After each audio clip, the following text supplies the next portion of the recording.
You know, life is complicated, and being a human in the world presents all kinds of challenges all the time. I mean, maybe you're in a fight with a friend or a family member or someone else, and it's bumming you out. It's keeping you up at night. Maybe you have some kind of workplace conflict, or you have a relative who is sick, or your kid is getting bullied in school, or you're in debt and stressing your finances. I mean, there are just all kinds of sources of anxiety and difficulty around us. And it is never the case that you can just go and get a shot and take it all away. It's not how life works. That never happens.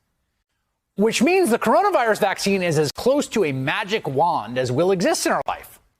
Over the last year, the virus has been a source of tremendous stress and anxiety and heartache and grief and actual peril to your health. And now you can just go and get a shot and essentially make all that stress disappear. That's what people talk about, getting emotional when they're getting the vaccine. It's so remarkable because nothing else in life works that way. In that sense, it really is a miracle. Just today, President Joe Biden announced that we have administered 200 million doses of the vaccine in less than 100 days, in 92 days, which is great news. Here to crunch the numbers, tell us exactly how much of our country is vaccinated and how much we still have to go is the great Steve Kornacki back at the big board.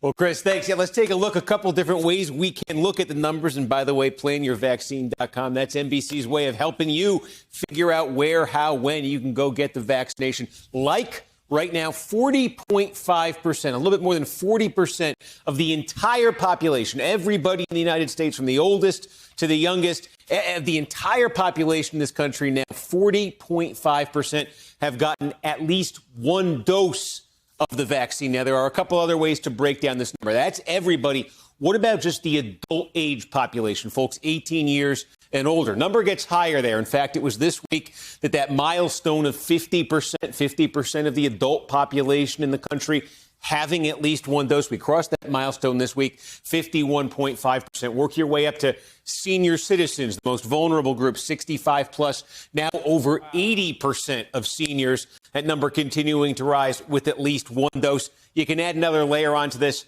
Fully vaccinated, getting both shots.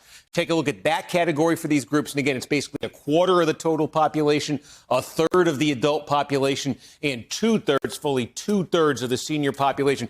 And just as a reminder, I think when you look at those numbers among seniors, that rate of vaccination there, look there again, there have been more than 500,000 deaths tragically from COVID. Look how skewed it has been towards seniors, though. 81% of those deaths you see there, more than 80% have come from those 65 and older. 95% of those deaths have come from folks 50 and older. So when you see vaccination rates that high right now for seniors, for older Americans, keep that in mind right there. And that also probably goes a long way to explaining this, what you see here. This is the rolling average here of deaths from COVID. And remember, early this year, we were really hitting that new peak early this year. This right here, this is basically the start of February. This is basically the point where we crossed the 10% threshold for vaccinations, and it's been climbing and climbing, millions every day really since then. And as that's happened, you can see here that daily rolling average of the death rate has really dropped. It's kind of plateaued a bit lately. One thing we've seen lately is there are more and more people getting vaccinated every day, but the exponential growth in vaccinations actually seems to be stopping, maybe even slowing a little bit. So that might be the cause for concern, at least right now. Can you get that really ramped up, get those numbers even higher than we've seen? One other way of looking at this quickly is to compare that one shot for the adult population in the U.S. How does that compare to some other countries around the world? Just give you a sense of the range that's out there right now. So for at least one shot, Israel kind of leads the way internationally, 62% there. If you look, by the way, at Israel right now, just could be a preview of what's to come here. If you look at the new daily cases in Israel, they're really getting low right now. One other, I think it's notable, Japan. Hey, Summer Olympics, supposed to be this summer in Japan. 1% right now in Japan of the adult population there has at least one shot. Yeah, that chart, that one you got up there is so fascinating. Israel, we should note, of course, that's Israel proper, not the West Bank, and Gaza in terms of the population that is vaccinated. That's the denominator there. But Israel, UK, and United States, I mean, those are places that had bad outbreaks, had a tough time. Whereas if you look at places like Japan or Germany, like they did a much better job of suppressing the virus.